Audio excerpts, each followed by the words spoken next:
या देवी सर्वभूतेषु मां चन्द्रघण्टारूपेण संस्थिता नमस्तस्यै नमस्तस्यै नमस्तस्यै नमो नमः।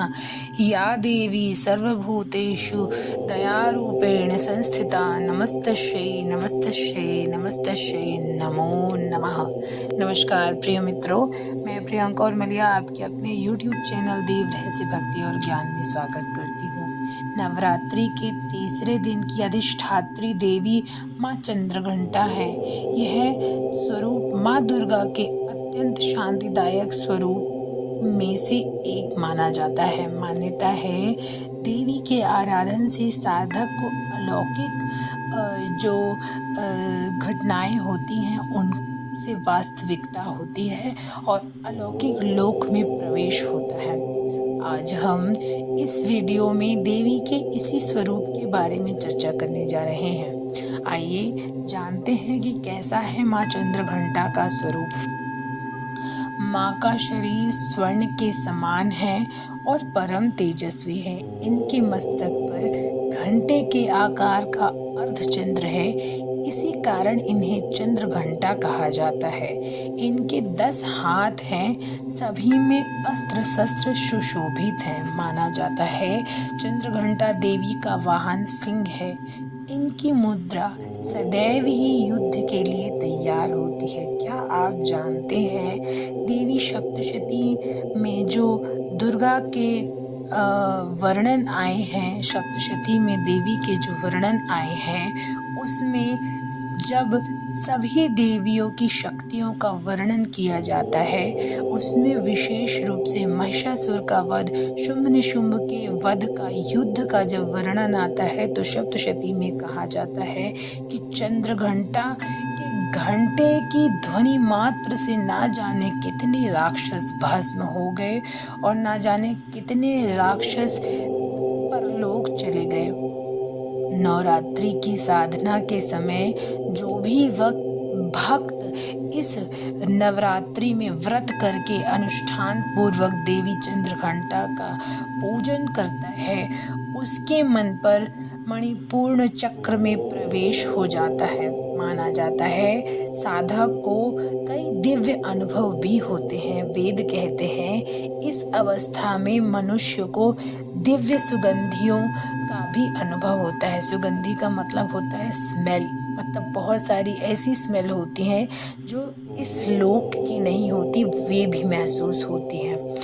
अलौकिक ध्वनियाँ सुनाई देती हैं और देव दर्शन की अनुभूति होने लग जाती है। इस अवस्था को साधना की बड़ी सेंसिटिव अवस्था कहा जाता है। बहुत ही विचारणीय है ये अवस्था।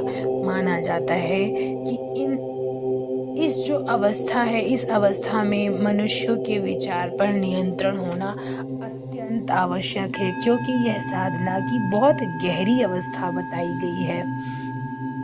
माँ चंद्रघंटा की कृपा, माँ चंद्रघंटा की कृपा से साधक के मन में अतुल्य साहस और पराक्रम और निर्भयता का विकास होता है।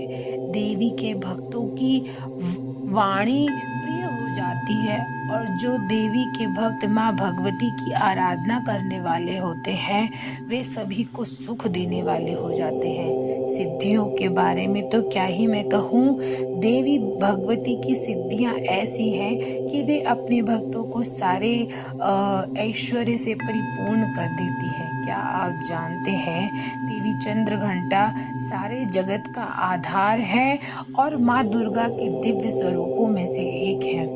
नव दुर्गा में से ये जो तीसरी दुर्गा है, इनके आशीर्वाद से स्त्री पुरुष बच्चे बूढ़े सभी मतलब चैतन्य हो जाते हैं और परब्रह्म पराम्बा महाअम्बा जगदम्बा जगदीश्वरी माँ दुर्गा के इस स्वरूप में इतनी शक्ति है कि राक्षस उनके स्वरूप मात्र से थर थर कांपते हैं। सप्तशती के अनुसार उनका रूप वर्णन बड़ी सुंदर तरीके से किया गया है। देवी भागवत में कहा जाता है कि माँ जब शेर पर सवार होकर युद्ध करने के लिए तैयार होती हैं तो कहते हैं कि राक्षसों को तो उन्हें देखकर ही पसीने छूट जाते हैं। कई राक्षसों के तो प्राण पखेरु उनकी ध्वनि सुनकर ही हो जाते हैं। कईयों को देवी ने होम की हुंकार मात्र से ही भस्म कर दिया। ऐसे देवी के दिव्य स्वरूप को मैं प्रियंका नमस्कार करती हूँ। आप सभी ने मुझे धैर्य पूर्वक सुना, आपका कोटि कोटि धन्यवाद। यदि आपको मेरे द्वारा दी हुई जानकारी पसंद आई हो तो ज़रूर उसे लाइक शेयर सब्सक्राइब करें, और यदि आप मुझसे जुड़कर कुछ और नए वीडियोस को देखना चाहते हैं तो मुझे कमेंट करके ज़रूर बताएं। आगे चलकर मैं सप्तशती में आए सभी अध्यायों का वर्णन लेकर आऊँगी, तो ज़रूर जुड़िए मेरे इस चैनल से और मुझे सपोर्ट कीजिए। Thank you so much.